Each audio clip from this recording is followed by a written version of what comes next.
All right, Woo, that was kind of cute, woo, huh? I kind of woo. just did that on the fly, threw in the Kendrick Bourne number 6. New Didn't like entrance, new C.J. me. You Beathard know, as number 3, but I like that I gave Colin Kaepernick some love on that. But let's get into it. What is this, week 14? It's been a long ass season. Feels like 20. Feels like week 25. It's kind of feeling like baseball. Hence why Javi's wearing the cap right now. As you guys can see, I got my guys on Jason Aponte as well as Javier Vega. They have their twiddle handers there. So make sure you give them a shout out. So let's get into it. Week 14.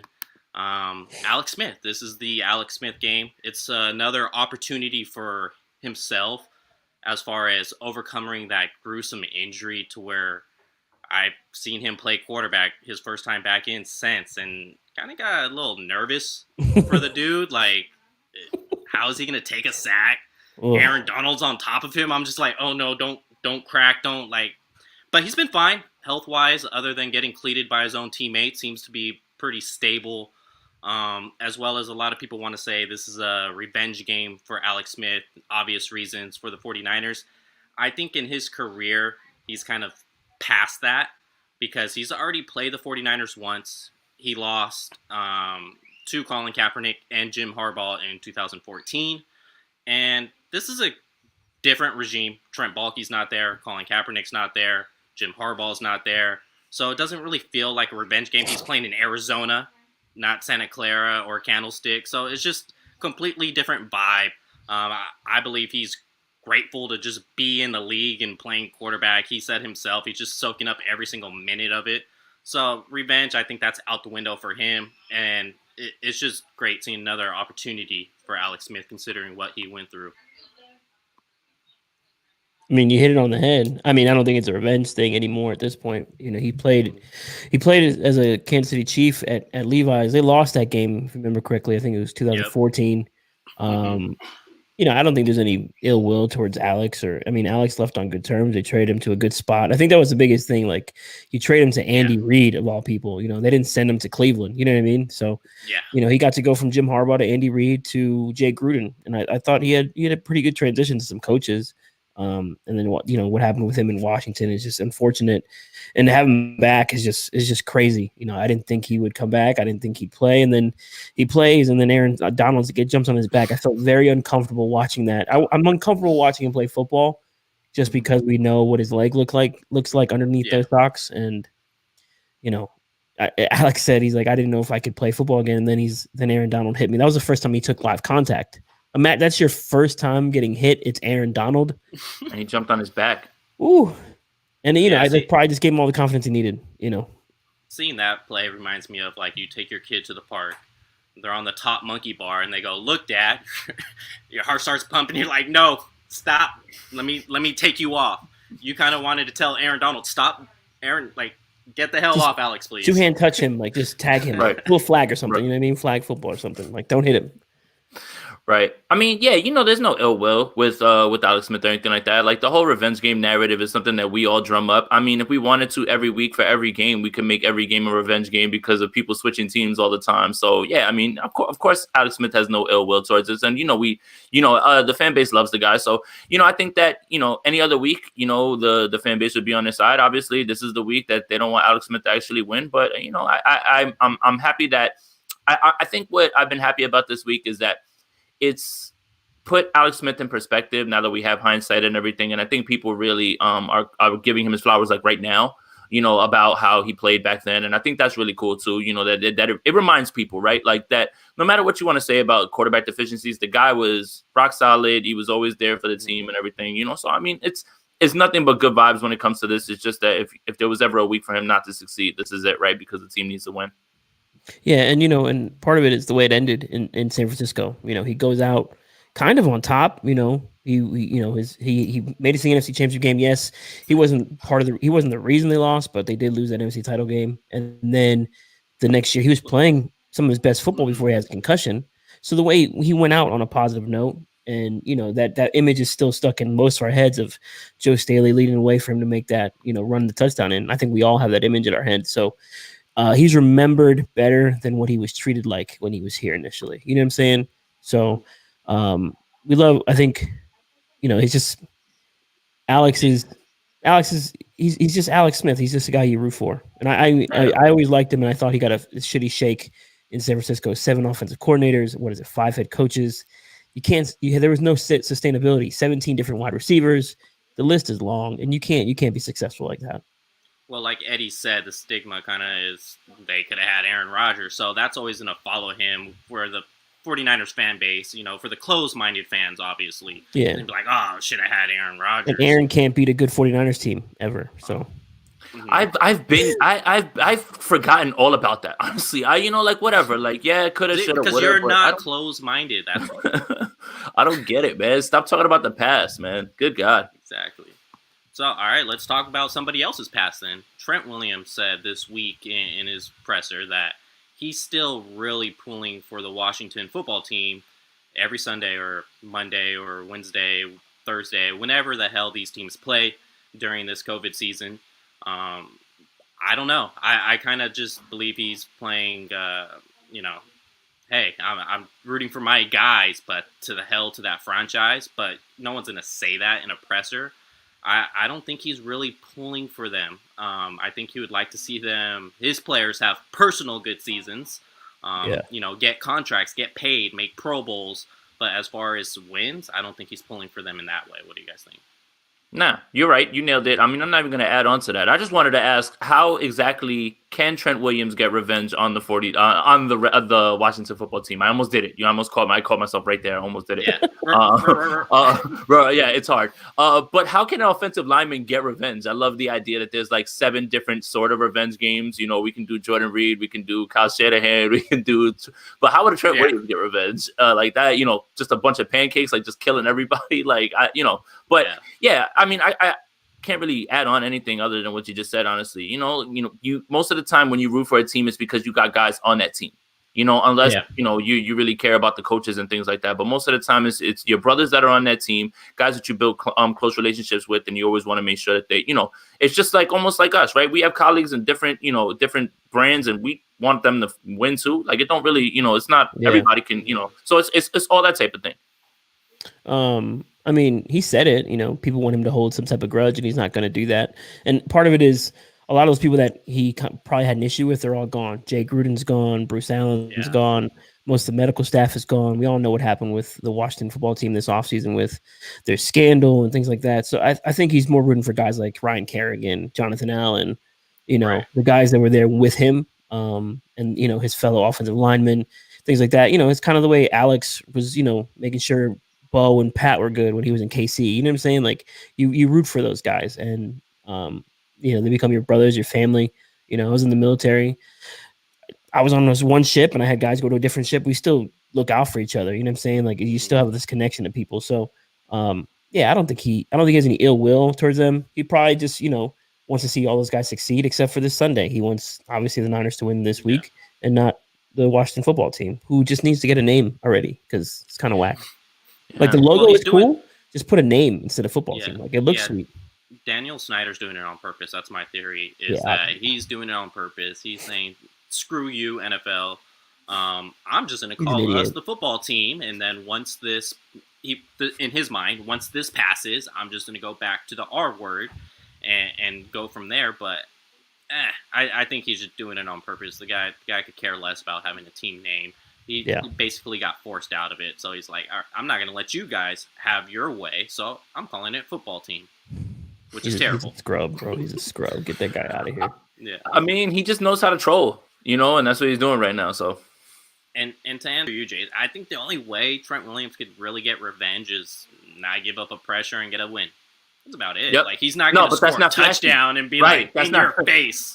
That's not flashy. That's what they need to do is send him out on a route, get him one of those delays like they used to do to Staley, man. Give him an end around. I mean, we do pass a line. We do pass the ball behind line of scrimmage. I'm pretty sure. Sure that could happen. Now the cat's out the bag. That's the secret play that they were going to wind up. That's it. Imagine that. That's they get down to the one and they're ready to win the game and they pull that play out and Trent Williams wins it. My goodness, man. Jet sweep with Trent Williams. Oh my. Jet sweep with Williams. So everybody can say that Kyle doesn't know how to call plays and needs to get an offensive coordinator. Hey, if any tackle on this team is gonna go out for a pass, it's probably the tackle that has the tight end figure. Yes. But Yeah. never mind. Let's go ahead and move on. All right, let's talk about the tight end. We're staying on the trend as far as like revenge or what the narrative that the mass media is saying that's not really there. For this case, I think Jordan Reed can feel some type of revenge because he is running routes. He has an opportunity to score a touchdown. And he's someone that hasn't got 40 yards the past 2 games. It wasn't till the Saints where he had, I think it was around 60 or so yards. Yeah. He's been really frustrated with Nick Mullins. It's been obvious on the field. Now he's facing his former team that he may feel some ill will based on how they handled his injuries in the past. What's his over-under? Does he get to 60 yards? I feel like Shanahan's going to want to feed Jordan Reed because Shanahan don't like Washington either. I'm gonna go with over. I just think Okay. this feels like a tight end type game. This feels like a running back type game because we all know Kyle loves to attack linebackers, and these linebackers, like the weakest point of this Washington defense is the linebackers. Like that, like I think it's clear as day, and I'm gonna take my chances with McKinnon and Wilson and in in the passing game, and then of course Jordan Reed. He's definitely gonna beat these guys. So it's just a matter of, can our protection hold up? If they're going to keep stacking 6-7 guys in the box, can the protection hold up enough for Jordan to get into his breaks and come out and Mullins hit him on the run and do whatever he needs to do? Because I thought Jordan Reed had a good game against Buffalo, and Mullins moving out of the pocket a little bit helped out. My concern really is just like, are they really going to put like Montez Sweat and Chase Young over Mike Mudinski? Like that's just I'm scared for Nick Mullins' life on Sunday. But yeah, I'm gonna go with over 60. I think this is an over 60 game for Jordan Reed. Yeah. I see the path to it the same way that you just said, right? Because, these guys, Bostic and all of them, like, good luck trying to get your hands on Jordan Reed. And what I noticed last week of what they did with Pittsburgh was they just ran a ton of man. Like, they really weren't even concerned with running any sort of zone on the outside with Kendall Fuller and, what the heck is his name? Kendall Fuller and Ronald Darby. Yes. So, that's the thing, right? And they were just rushing 4 and they were getting their pressure. That was what was scaring me, right? Because the Steelers have injuries as well, too, on their offensive line, but they were rushing 4. They didn't really need to send anything more, and the pocket was collapsing nearly every single play. But they were fine with Darby and Fuller and all their guys with a single high safety all game. So, yeah, Jordan Reed will have his shots. Will Nick Mullins have the time? And will Nick – and I thought the point that you brought up, Leo, about him being frustrated with Nick Mullins, it's every week. Like, you see it every week. It wasn't just the Buffalo game where he's throwing his hands in the air and stuff like that. So, I think frustrated. Right, of course, for sure. Yeah. But yeah, if I have to, pick right now, I'm probably gonna say under in this game. I just don't know if the line will hold up, like you said, to get in and out of his breaks and everything, even though he will have those advantages one-on-one. The 49ers got to win those close battles in the trenches, man. Just keep it, like, give Nick another second, like another half a second, try, but it's gonna be tough, man. This line is insane. Right, and I have a theory on that. Is Shanahan is smart. We obviously can all agree with that. We don't think he's a Mike McCarthy or anything when it comes to game plan. I think he's going to want to get outside of that defensive line to where I don't know if those opportunities are going to be there for Jordan Reed. He's definitely going to force it. Shanahan's definitely going to want to force it. He loves Jordan Reed.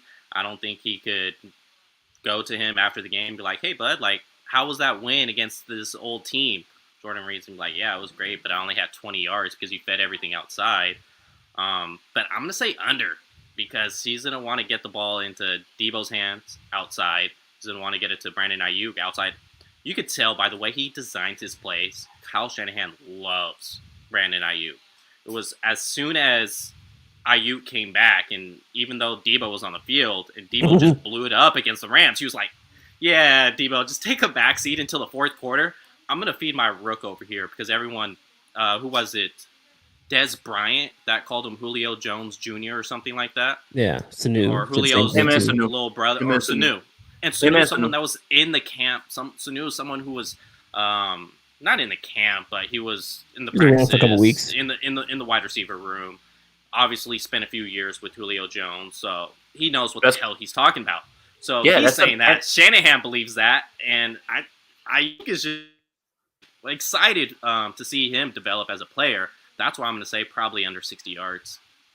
Yeah, you definitely have to take Sanu's word for it. I mean, he was the best quarterback in Falcons history, so I mean, he definitely knows about Julio Jones. You like that one? It was right there for me. I'm sorry, but yeah, to the point about Ayuk, actually, Best quarterback on the 49ers 2020 roster too. Hey, we shouldn't have let him go, and now he's the best. He's the second best quarterback on the Lions roster right now. But listen, so with Jesus the IU Christ. thing,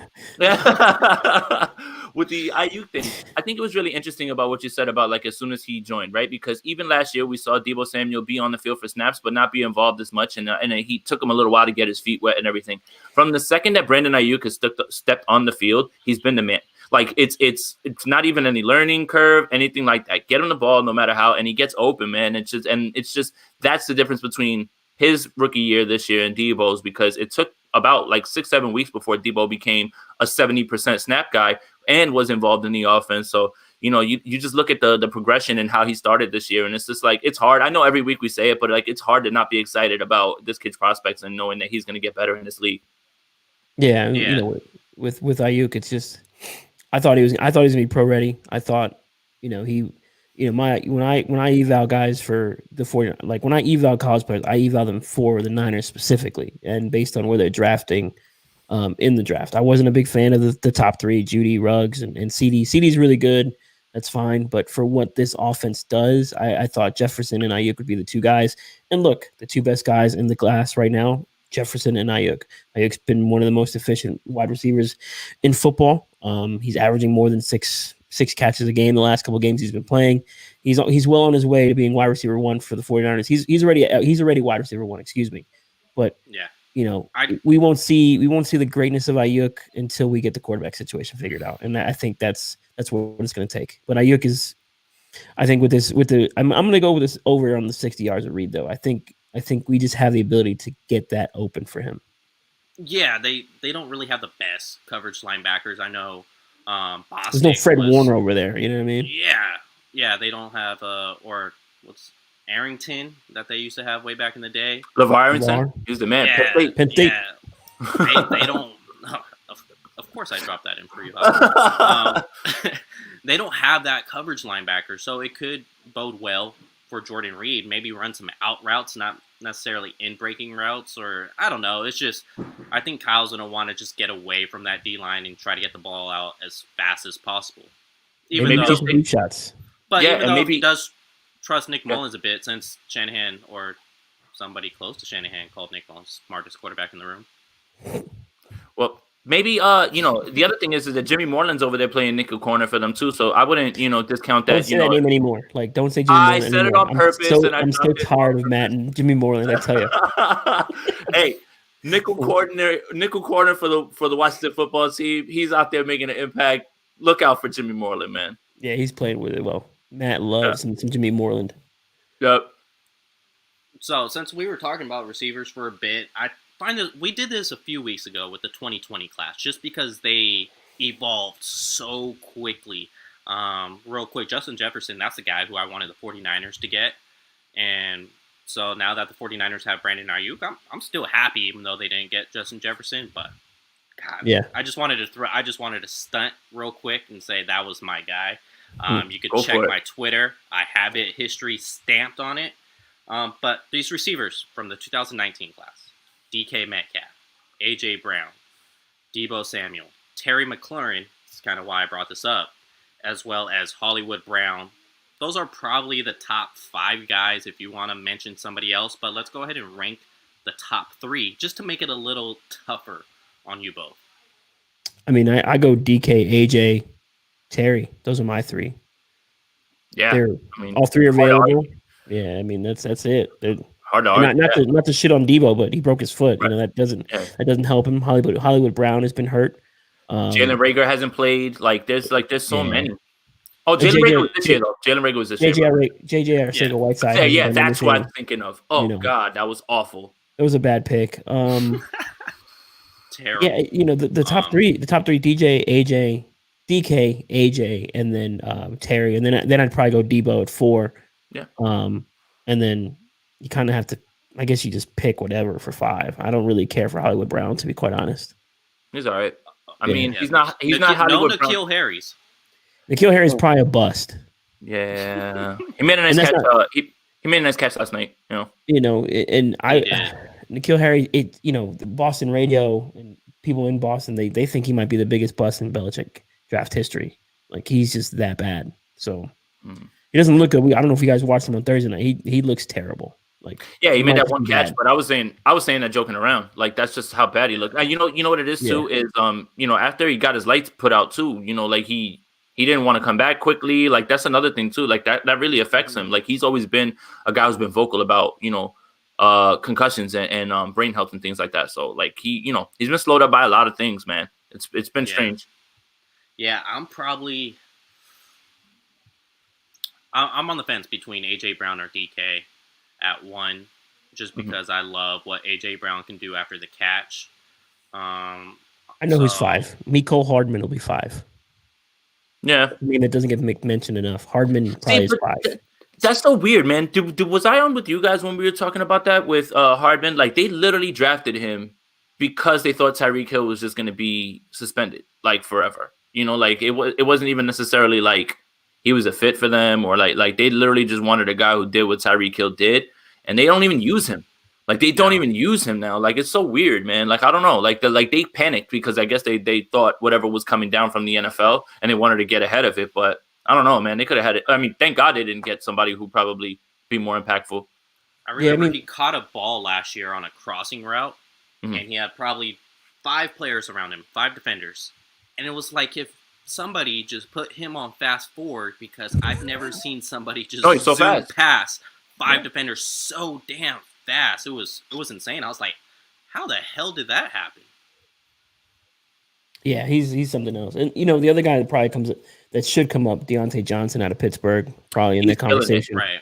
If he cuts out the drops, then he's really good, man. And he's being targeted at like a high level. But I did a deep dive on that Steelers team yesterday. Just kind of, I don't know what I was doing. I just started digging into the Steelers numbers. Steelers, they're not very good. No, they aren't. No. So, but yeah, that's part of that. But Jalen Hurd, he might be. Never mind. Come on, pain. Why? Pain. Why? Pain. No, champagne, but no sham. Oh damn! But I was gonna say isn't it interesting that they took Hollywood Brown, the Ravens? They're built. They're supposed to be kind of these blue collar, just smash you in the mouth, run offense, and they took the one guy who cannot block, cannot really win short, wins deep. Imagine if they had Debo instead of Hollywood Brown on that team. That would be more dangerous. Better option for them. That would be way more dangerous. Or even AJ Brown as well. So I'm gonna go, just to stick it to Seattle fans, AJ Brown, Decaf Metcalf. And I'm gonna go Debo. I'm gonna be straight homer. I don't care. I'm gonna go Debo over Terry McLaurin, and partially that is he hasn't been given the opportunity to win downfield. Yeah, Terry McLaurin's quarterbacks have been pretty bad that he's had, and he's lit it up. He's a team captain already. I think that says more about what they have on that roster. But I'm going to go with Debo, because if you put Debo in a more ideal offense, that he's proven he could moss guys. He made Marcus Peters look like an undrafted free agent when they were at Baltimore last year. Yeah. So I'm gonna go with Debo at 3. I mean, it's fair. I don't think you can go wrong with 3 or 4. That's the thing, right? Like, I mean, I think any reason that we have Debo lower, it isn't because of him. It's because of 1, availability, and 2, how he's being utilized. Like, I keep telling you guys, when I say that Debo Samuel can do more, it's because I know he can run routes down the field. Like, seriously, like I'm not like. I know that people, say all the time, yeah, well, this is how he wasn't brought in here to be a line of scrimmage catch guy. They're just utilizing him that way. Yeah, like I don't understand where that myth came from. Just because a guy can do it doesn't mean that you're going to spam that. He can do so much more in addition to that. That's supposed to unlock other things. It's not supposed to be the constant. So, like, I hate that argument about, yeah, he was brought here to do jet sweeps and the catches behind him. No, he wasn't. No, he wasn't. He was not. That's just the offense adapting to whatever is around him right now and trying to get the best out of what they can. Yeah, absolutely. Nice job. Extension of the run game. Yeah, I hate it. So with Washington's offensive limitations, yeah, they do have Terry McLaurin that we were just talking about, but they're pretty limited on offense. Alex Smith doesn't drive the ball enough. It's kind of a lot of check downs. You hit on that today, Jason, that their running back, former Seattle, McKissick, might have a big game as far as just 10 receptions, even though if it's 50 yards or so. That's what, in a PPR league, that's 15 fantasy points. I mean, that's what that was. It was a fantasy tweet, but it also was a 49ers analytical tweet. But yeah, you're right. Yeah, as well as Antonio Gibson. He's going to be out as well this game. That's been announced. So with their limitations, are they going to get our hopes back up on the defense? Be like, wow, they held the Redskins to this amount of yards, to this amount of points. We could go do the same things to the Cowboys next week, and playoffs are, they're coming. Is it going to get our hopes up? I think we should have just regular expectations. The defense has carried this team all season. Like they had one bad game against the Bills, who were just you just can't beat a top 10 quarterback. Like that's just what it is. Like there was nothing the Niners could have done in that game. Okay, maybe you force him left. Yeah, maybe. And he throws a couple incompletions. That's not really going to stop what's going on. It is what it is. I thought the defense is fine all season. That's one thing with this defense. They're allowed to have a bad game. Like they've played hard all season long. You lose Bosa, you lose Solomon Thomas for whatever jokes or whatever else you might want to say about the guy. Quan Alexander's traded. Richard Sherman's out most of the year. Then you have the rotating door at the other corner with Verrett, Mosley, and Witherspoon. Your safeties get hurt. They're all banged up, and yet they're still a top 10 unit.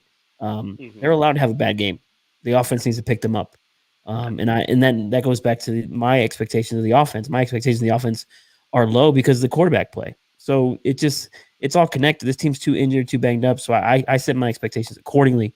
And the defense, they're allowed to have a bad game. It's not on Salah. It's not Salah's fault. It's not the defense's fault. It's just, hey, sometimes you just run out of gas. Sometimes you don't have all the right answers, and sometimes you're just not good enough, to beat a guy like Josh Allen.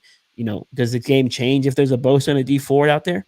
Absolutely. You're running out Kerry Hyder and Deion Jordan as your edge pass rushers. What did you expect? Like, come on. That's just where I'm at with them. Yeah, I mean, offensively, you kind of know what you're getting, right? I'm not afraid of Peyton Barber. He's not very good. 13 for 24 rushes last week. Not really worried about that. He's going to be there to just basically run in at the goal line if he's there, if you guys get there. J.D. McKissick and him, line up on the field a little bit. But it was McKissick that was dominating the snap, 73%. Everything in this offense that I've been watching, obviously, we all know is the checkdowns. Everything is late safety valves. They'll have Logan Thomas blocking, and then he'll just peel off of the block really quick and give another safety valve. The thing is that Alex Smith, man, he's so smart pre-snap. That's why, like, when you say, oh, okay, he got rid of the ball quickly, it's because he diagnosed it already, and for all the things considered, when you watch the Pittsburgh game, he actually had, I think it was like 5 or 6 throws over 29 yards. I think it's like 30 or more. And he hit 2 of them. One to the left side, he hit perfectly, and the other one he hit. So he'll take his shots as long as they're there. He's not going to force the ball or anything like that. The guy will take sacks, and he's gonna play smart. So I mean, there's not really anything there that you should be worried about. Obviously, McLaurin catches one of those slants and gets underneath the defense, and people can't tackle. He can go to the house. But it should be all familiar. What more concerns me, obviously, in this game is just their damn defense, man. Like that's really what scares me, honestly, man. Like I was watching them, like I said, rush 4 against the Steelers and get all the pressure they needed. Like that's not good. If they can do that to them, then you already know what's kind of coming. So it does change the dynamic. But here's the thing: as dynamic as Gibson is, they never were using him in the passing game, really, right? Like if they did, it was later on in the like the last 2 games, but they weren't really using him in that way. And that was always frustrating for me, not only as a fantasy owner, but I know that the guy can do more. You know what I mean? Like I just was weird how they were utilizing him. But yeah, Gibson not being there definitely helps because it's crazy. I just told you that Peyton Barber had 13 for 24. Yeah, Antonio Gibson had 2 for 14. One of them was a 13-yard run. Like right off the rip, he's already that close, and that's how much better he is than him. Yeah, and when you look at the defensive line, they look like the 2019 49ers, except healthy and younger, and I was on a show last night. They asked how I would compare the Washington football team defensive line versus the Niners defensive line of last year. To me, the Niners were better last year as a unit, as a whole, but going forward, Washington's probably going to have a top 5 defensive line unit for the next 3-4 years because Chase is on a rookie deal. Montez Sweat is in his second year. You got Jonathan Allen still got another couple years on his rookie deal. Deron Payne, same thing. They're going to be together a lot longer than what the Niners had. The Niners wasted Buckner and Armstead's early years because of bad coaching and just a whole bad situation. The team had to be rebuilt. That defensive line is scary. They're going to rush 4. They're going to drop 7, and they're going to just force Nick Mullins to throw the ball. Now, does that open up some rushing lanes? Maybe. I think we can run on this team. I think we can get the edges as well. But it all goes back to, can Mike McGlinchey get out there, and where's Charlie Warner at in this game? Is he going to be on the field? Because he played pretty well against the Bills. I'd like to see him out there. It's his defense. The Niners, our defense, I don't think it's going to. I think we can hold up against this Washington team defensively. Alex doesn't do much outside of structure. Alex doesn't move much anymore. Everything is like 6 yards or less intended. We always talk about air yards with Jimmy and Nick Mullins and stuff. His air yards are much less than those guys. And Alex is like Jason said, he's really smart before the snap. So he's going to die. The Niners can't show him anything he hasn't seen already. So he'll diagnose whatever he needs to diagnose. Right. Yeah. I'm gonna say it's kind of getting our hopes up. I know 49ers Twitter is going to go crazy if they could hold the football team under 10 points. It's just going to go crazy. But everyone's got to, as far as Niners Twitter, it's just chill. Like, this is an offense that they should hold under 10 points. It shouldn't get your hopes back up because guess what? You're still going to have Kyler Murray and possibly, the way things are looking, Russell Wilson left on the schedule. So it's just being even keel. This is a football team. If Washington scores more than 17, I'm going to be kind of, all right, what the hell? What's going on? Yeah, because like Sims is cool, their receiver, but he's not really. There's all 2 of that. them, Cam and Steven. They got 2 Sims. That's right. And so he's all right, Logan Thomas, like, he's okay. He's looking more like a tight end, but he's not quite there yet. And they have Terry McLaurin. McLaurin is really, really good, but if the defense could design their looks towards Terry McLaurin, Alex Smith's a smart guy, and he's not going to test that way. He's going to go for the check down or somebody else 10 out of 10. So I think that's where the 49ers benefit in that, and our mind should stay the same after this game unless Washington starts scoring in the 20s, then it's like, okay, what the hell? We got a real problem here. Playoffs aren't going to happen, even if they do win the last 3, because they probably won't win the last 3 if Washington starts getting in the 20s. That just tells me at that point, not really the personnel, it's just the mindset when it be in it at that point. It's so funny when you look at his passing chart from last week, and like you expect it, right? Because you just said check down and everything, but it's still shocking to see the number of right in front of the line of scrimmage, right there in front of the line of scrimmage, and then behind the line of scrimmage throws. It's like 9, 7, and like 8. And I'm just like, goodness gracious, like those are always there. Like those are always going to be the look. I mean, like I said, we all know the offense and everything, but it's still shocking to see. Like when I looked up his passing chart, I was just like, man, look at all of those throws right there. Well, Eddie said it. Have the DBs play 10 yards back, and nothing will go past that.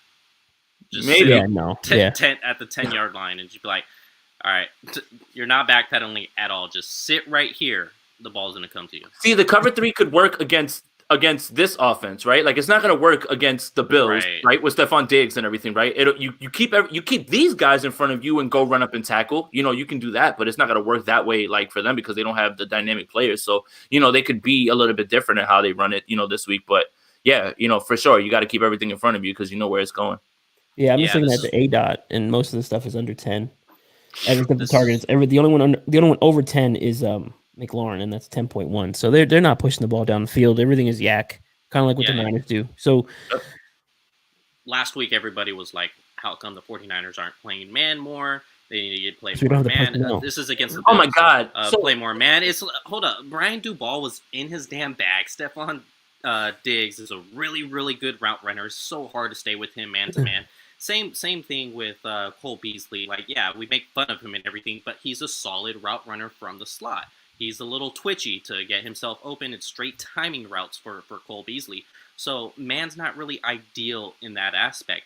But this week, I don't want to hear no, they should play man. It should be all zone because everything's going to be underneath. Like Jason said, cover 3 works out well because no one's really going to beat you over top. Thank you for bringing that up about adjustments because it really pisses me off after I watched the game again. What adjustments did you want? They were dropping everyone back and they still couldn't cover. Now you want to drop back less people and have them cover. Explain it to me, defensive coordinators on Twitter. Make it make sense. Imagine thinking that the way to beat Josh Allen is to send more when you weren't getting and leave guys more in one-on-one spots with Stephon Diggs and Cole Beasley and these guys. You guys really know what you're doing on Twitter, man. It's a wonder that you guys don't. None of you have jobs. Yeah, it's like, let's have Dante Johnson cover Cole Beasley man from the slot. Yeah, we saw how that looked on a few plays, and it was ugly. Not good. That should not happen. Cole Beasley or Dante Johnson was like 5 yards away, and it's like no blame, no shade at Dante Johnson, but it's like it's not going to work. So let's stop saying the 49ers should go play more man. I mean, I think the adjustment that should be made is a little bit less cover 3 at times. Yes. I mean, we've heard Sherman for his whole career say, look, we just line up and do what we do. Sometimes you just can't line up and do what you do. You got to make somewhat of an adjustment.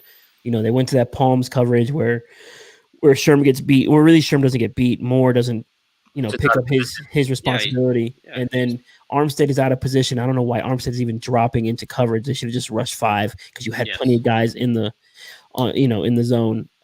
There was some confusion there, but the adjustment should really just be change up your zones a little bit more. Stop running the straight cover 3 all the time. Yes, we know Sherm can't run Sherm can't run the way he used to anymore. That's why he's always back 8 yards off the line of scrimmage. His bail technique is he's already set and bail at 8 yards off. You know what I'm saying? So I would say those adjustments need to happen. Like just change some of your zone coverage looks. Just change a little bit of that. But otherwise, everyone's like, why don't we go man and rush more? Because we don't have the personnel to go man with these guys. It's not hard. It's just the problem with, and I hate saying the word fans because I'm a fan still. It's just people don't really pay attention to the matchups. And the NFL is about matchups. We don't have Jason Verrett can play man. Got it. When we have K'Waun Williams, he can play man. But when you have Richard Sherman out there, Richard Sherman is the reason why you're playing more zone. And it's because of his speed. It's not because he's bad or anything like that. It's just that's what he excels at. He's a zone coverage corner. It just is what it is. So you gotta adjust for your players, and that's the same thing with the offensive side. Oh, we didn't get enough jets. Did you see how wide the ends were with the Bills? Hello, like they're challenging this team to do other things that they're not comfortable with because they're incapable of doing so because of the talent. Imagine that. Imagine a defensive coordinator saying, I know what they want to do. Let's try to eliminate that and make them do something else. A novel concept, I tell you. Yeah, I never would have thought. Something I would like to see more is not necessarily more man. I would like to see more cover 2. Get these corners up and push, and you have 2 instinctive corners in Verrett and Sherman. They've both shown twice this year they could pull off their guy in their zone and go snag a ball. Or their guy in man and go snag a ball for an interception. So that's something I would like to see more. You're not asking Sherman to cover a deep third. You're not asking Brett to cover a deep third. Hey, bump and run. If you see you have a 7 route, so a post corner running on the top of your head, well, these dudes are instinctive to go freaking undercut that route for an interception, as well as play things in front of them and play things to the inside of them. So that's something I would like to see more. This is something I asked Jamar Taylor about. How come they're not running more cover 2? And what Jamar Taylor told me is, well, then you're asking Fred Warner to think more in a cover 2 spot because he's got to play a little more higher linebacker. So he's not playing as freely. He's just got to sit there, and he's not as aggressive against the run. Right. So from that aspect, okay, I understand. But I think Fred Warner's a hell of a player to where he could adjust to that, after a few reps of running cover 2. You know what else too? I think what you're gonna see here from Warner this week, and I know it's stupid to say that I think he's gonna have a big impact in the game because he has a big impact in every game. But what I mean is that like the game against the Patriots, when you saw him, carrying receivers into zones and things like that, because they don't have anybody over the top like that. I think we'll see a similar game plan to that, and we'll see Fred Warner doing those sort of things, which will take away the underneath routes and things like that, which will make it that much harder. So like I feel stupid saying that Fred Warner is gonna have a big impact in this game, but I really think that Fred Warner is going to have a big impact in this game because he's going to take away a lot of those throws over the middle that would normally be there without a guy of his with his instincts and smarts. So absolutely, yeah. I mean, Fred is Fred's best line, you know, to me, he's the best linebacker in football, if not the second best linebacker. You can have the conversation with Demario Davis and Bobby Wagner, but Fred is on another level. The things that Fred makes disappear before they even happen is kind of what his value's at with me. And I think he's getting better every week in coverage. You know, this week he had some. The linebackers this week were just kind of in shambles because the rest of the defense couldn't do much to help them out. But the unit so far all season has been well, and I think they have the tools to take advantage of the Washington football team this week. So let's go ahead and real quick, just real expectations for Nick Mullins. He's playing a hell of a defensive line with Michael Glinchey, Tom Compton, and a couple. Tom Compton's out. McKivitz. Compton's out. Oh, that's right. So it's McKivitz. I don't know how Compton's always out with the concussion nowadays, and Brunskill at center. So it's just all right. What are some real expectations for Nick Mullins? Obviously, it's not going to be too much passing downfield. Don't die. Yeah. Don't die.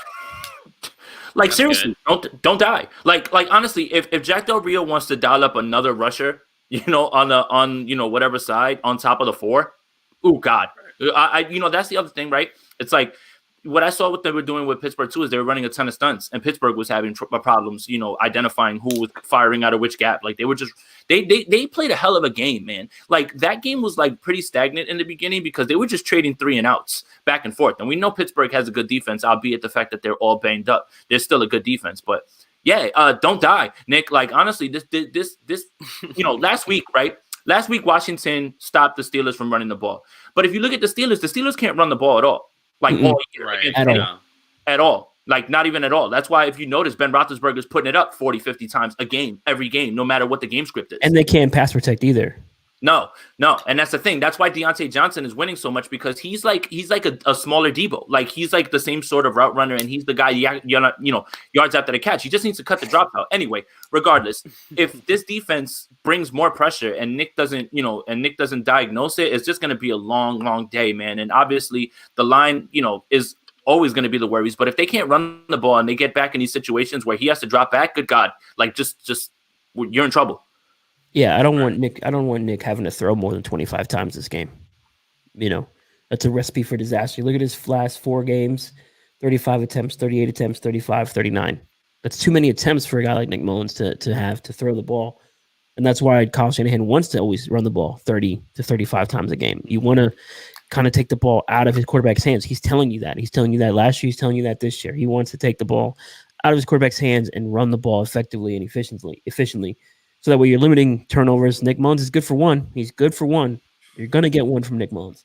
And when you start getting 2, 3, then the game is pretty much over because asking Nick to come back from more than 10 points, it's not happening. Realistic expectation, 18 for 22, 200, 1 TD, 1 interception. Like that's usually where I'm at with Nick Mullins. The drop off, with the quarterbacks on this team, that's kind of where they're going to be at. 18 for 22 is where you want them. 225 yards, 1 touchdown, 1 interception. If you don't get the interception, even better. But Right. I want to see a lot more run game out of this one. And then with the offensive line, I think it's overblown. Some of the protection issues. I think some of it has to do with the quarterbacks behind the line of scrimmage, and then of course I think. Yeah, just being able to throw the ball, threatening defenses at every level of the field. We don't have that ability. Maybe Nick Mullins, scared the Washington football team with those 2 deep passes, both of them to Ayuk, but it's not enough to back guys off and make you fear them. I think the biggest issue on this line is just the right tackle spot. Everyone else is kind of holding their own. Brunskill's played pretty good. Mm-hmm. And McKivitz, outside of 1 or 2 whiffs, he's done fairly well. We all know Trent Williams is playing well. You don't hear from Trent Williams because he's doing his job. And Lakin isn't playing terrible either. The gap between really good offensive lines and the bottom, it's not they're not as spaced out as everyone likes to think. Those numbers are pretty close for the most part. It's just a matter of who's your quarterback, can your offense stay on the field effectively and efficiently, and that makes all the difference to me. And that's the thing with McKivitz, right? No reps. We literally give out these same sort of excuses, not excuses, but reasons, right? For Javon Kinlaw, for all these guys, right? About like where the reps at. Dude, the guy was playing in and out of the game. I had no idea that Tom Compton had a concussion, So how is that guy supposed to get rhythm? Like that's the thing, man. Like at this point, we all know what Tom Compton is, right? That's why it was mind-boggling why you're gonna go to him. No matter how much you trust him, you need to see what you got with McKivitz, man. Like and you've shown that if guys play badly, you're just gonna pull them. So like, why not make the switch? Like when guys are playing bad, like it's weird the way that he was handling it. But then you come find out that it was Compton with a concussion or whatever during the game. Yeah. So realistic expectations for Nick Mullins is expect for him to throw an interception. It's gonna happen. He's good for one. Yeah. Yeah. It's like basically if someone says, "Oh, don't turn over the ball on offense," that's basically like telling a baseball pitcher, don't let the hitter put his bat on the ball. It's just gonna happen. So Nick Mullins, it's always. I live down the street from the fire station, so it's always going down. They coming, bro. They coming. Yeah. I was about to say your door's about to bust it. Right. What's it called?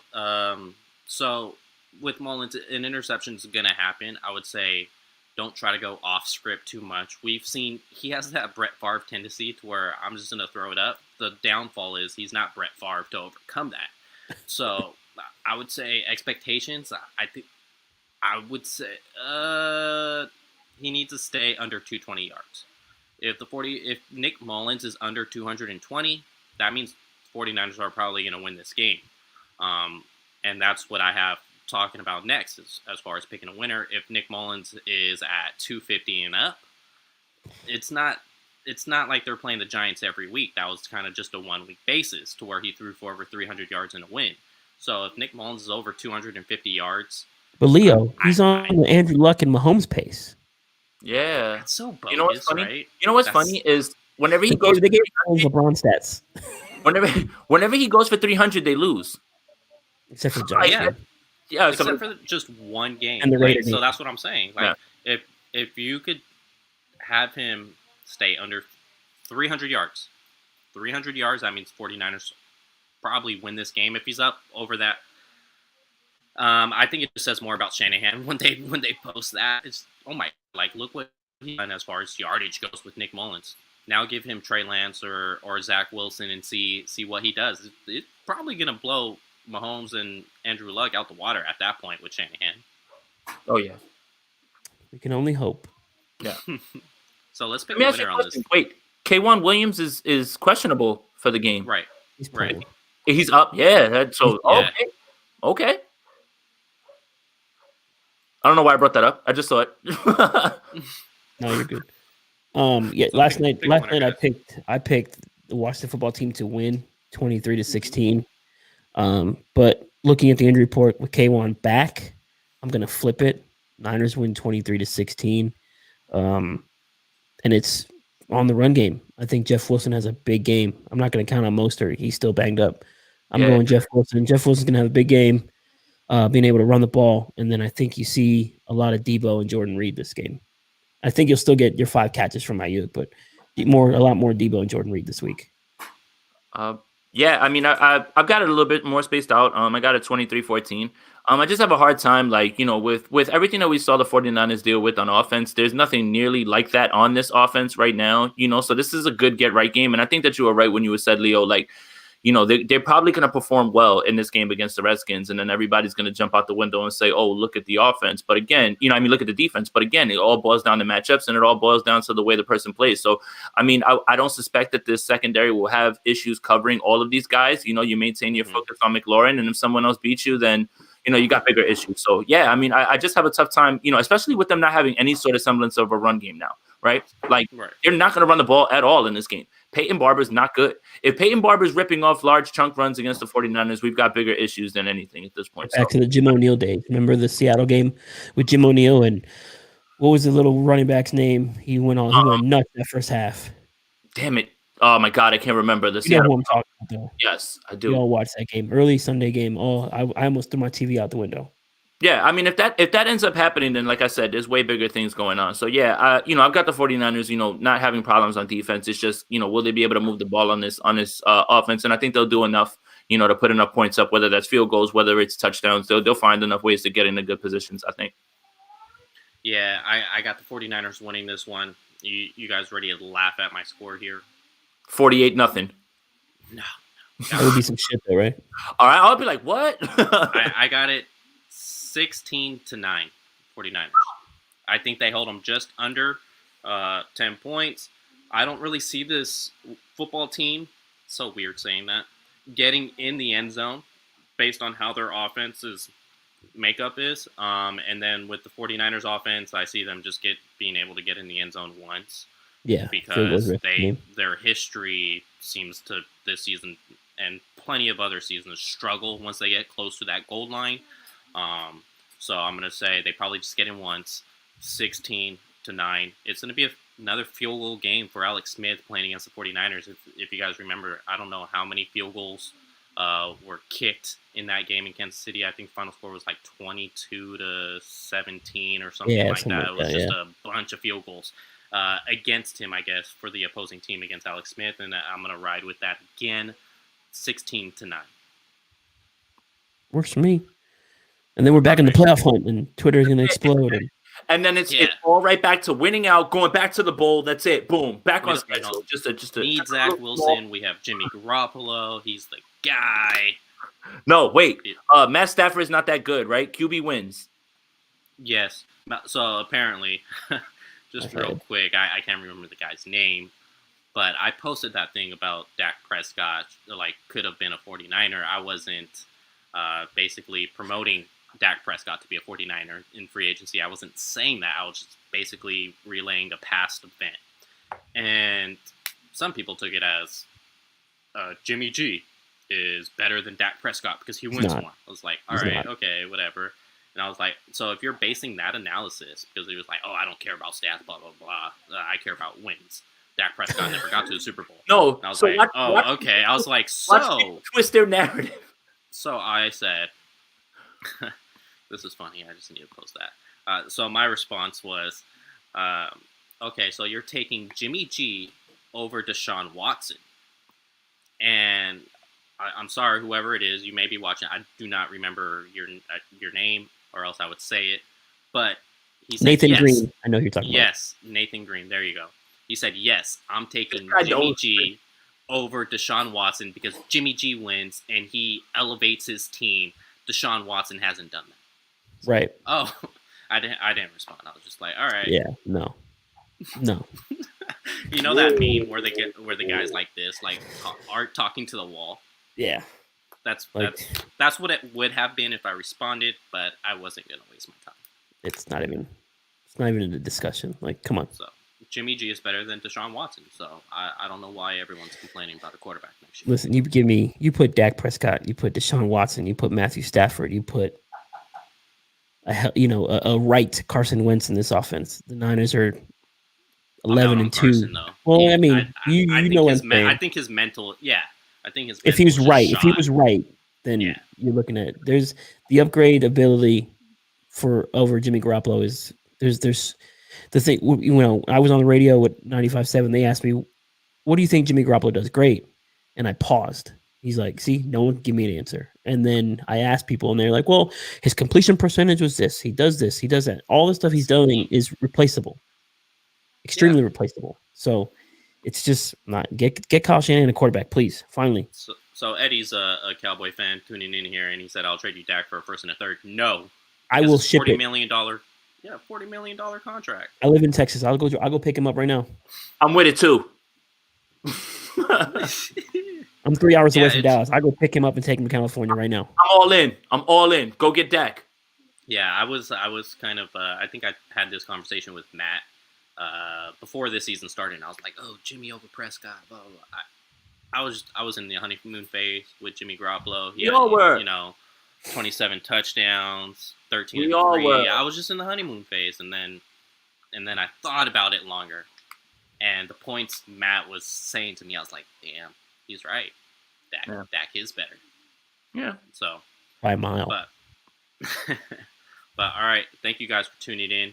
Yep. Thank you, Jason. Thank you, Javi, for coming on Thank you, again. I Leo. know you guys got big things today to still do. So have a beer. Raise these kids.